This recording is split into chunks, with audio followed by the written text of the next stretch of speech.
The series, entitled The Me You Can't See, is about mental health and sees Harry, other celebrities and people from different walks of life share their experiences and discuss the stigma around it. The Duke of Sussex has again used his platform to speak his truth and describe what it was like being a member of the royal family. In episode 5, Harry was asked whether he still felt controlled by the media since his bombshell interview earlier this year.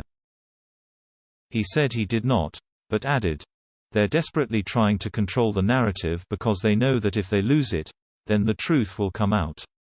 However, it has been pointed out that not many people actually have a subscription to Apple TV+, so it is unclear how many people will be able to watch the show. If most people cannot watch the show directly, then they will only find out what Harry said through headlines and articles written about it. In this way, Harry will have the narrative taken away from him yet again. Pod Save the Queen is hosted by Anne Gripper and features Daily Mirror royal editor Russell Myers. Ms. Gripper said, "I think there's a slight challenge because it's on Apple TV+. I mean, I don't know that I know anybody who has got Apple TV+. So how are people going to watch this, or how many people are going to watch this? And if people aren't watching it, inevitably they will see it through the prism of the coverage of those stories because people like you and me will make a point of trying to watch it. Do you know what I mean? I think it's a different way of taking a narrative taken away from you. Whereas if you were doing stuff with a free-to-air broadcaster, that is how you get a message out.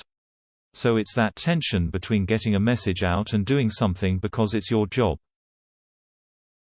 That said, she emphasized that it was clearly great for Apple TV+ and the company will be hoping to get many more subscriptions off the back of this series. Mr. Myers agreed that Apple TV+ is getting a lot of publicity and compared it to the interview with Oprah Winfrey earlier this year on CBS.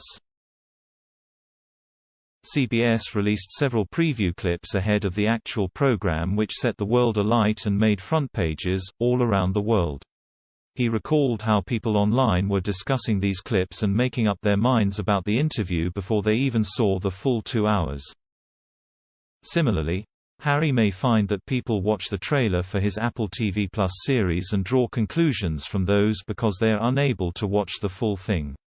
In episode 5, Harry and Oprah discussed their interview, which was broadcast in March on CBS in the US and ITV in the UK. Harry said, "The interview was about being real, being authentic and hopefully sharing an experience we know is incredibly relatable to a lot of people around the world, despite our unique, privileged position. I like to think we were able to speak the truth in the most compassionate way possible, therefore leaving an opening for reconciliation and healing." Despite these intentions, however, the royal family was said to be really hurt by the comments and that it had driven an even greater wedge between them.